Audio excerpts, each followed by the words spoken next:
The second book that I found at Barnes and Nobles is called The Tattooist of Auschwitz. And I should have looked up how to say that name, but as you know, that Auschwitz was a concentration camp. Make sure I'm saying it right. Let me see. I want to take a moment to be educated here.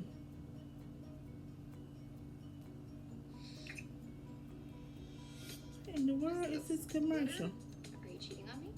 I have a sex doll. The following pronunciation Okay, is so you'll brought know to you how by to say it. pronouncenames.com. Auschwitz. Auschwitz. Auschwitz. Okay. Auschwitz. Okay. All right. Got it. Auschwitz. So, the Tattooist of Auschwitz. And this book is by Heather Morris. It's based on the powerful true story of love and survival. Do you know there's always hope? Wherever you are, whatever situation you are in, there is always hope. There's always love. There's always a will to survive.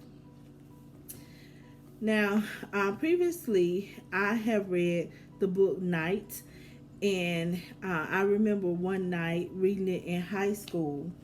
And I've always been a person to procrastinate. That's one of the things I need to figure out. Why do I wait when things are important? And I stayed up pretty much all night, taking naps throughout the night, and finished reading the book Night. It was very significant to me, and actually, that's one of the quotes that I use on my email.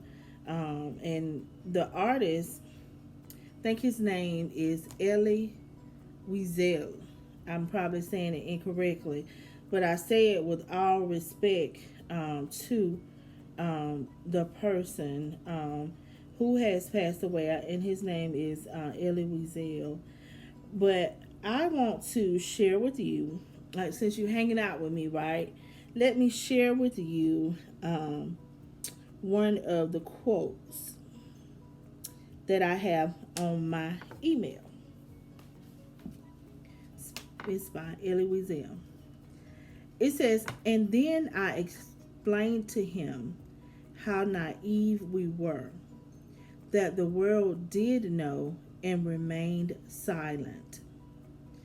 And that is why I swore never to be silent whenever and wherever human beings endure suffering and humiliation.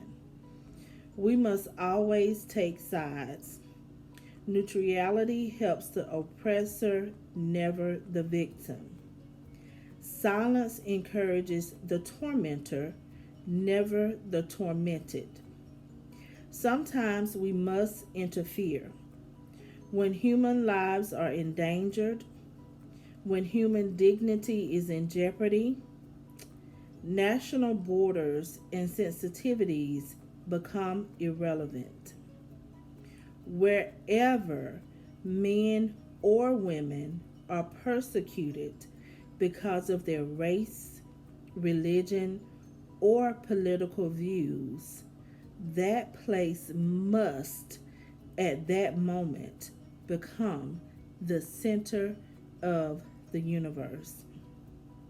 And this is by Elie Wiesel, Holocaust survivor. Right?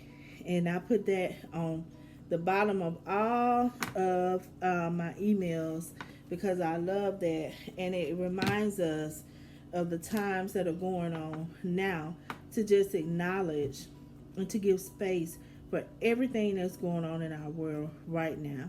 It's a time of dynamic change, and we must never be silent. When we're silent to injustice that empowers the oppressor, never the person who was tormented. And so I'm thankful for that.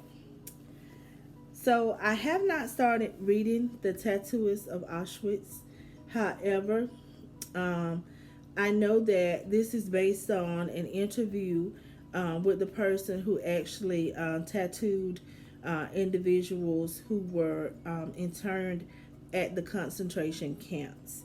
And you can imagine one of the things that he initially said in the book was, it's one thing to tattoo a man or someone who's wanting a tattoo, but then it's another thing to tattoo little girls, little children. And so and this was something that's permanent for them. And we can think about systems. When we think about a system, if we thought about a restaurant has a manager. They may have one or two cooks. They may have a chef. They may have a hostess. They may have a busboy. Each person plays their respective role. And this person, I don't know if he had prior knowledge or skill tattooing. Of course, when I read this, I will have to look at it within the historical context. That's one of the things that I always like to do. Look at it in the historical context, as well as I would like to look at it within the cultural context. And you know that Jews were interned at the concentration camps, but not only Jews, but you had Jehovah's Witnesses, just different things of that nature that were there. And so this is something that I feel it says the story of love. And this person trusted the writer, Heather Morris, with their story. And sometimes things can happen to us, and we hold the story until we find someone that we can trust to carry the heaviness of that story. And so I'm very much interested in this. And it says this is a work of fiction based on the first-hand testimony of one Auschwitz survivor. It is not an authoritative record of the events of the Holocaust. And so this is someone's testimony that has been fictionalized and written into a book. And it's already sold 1 million copies. So I'm excited about that. Okay.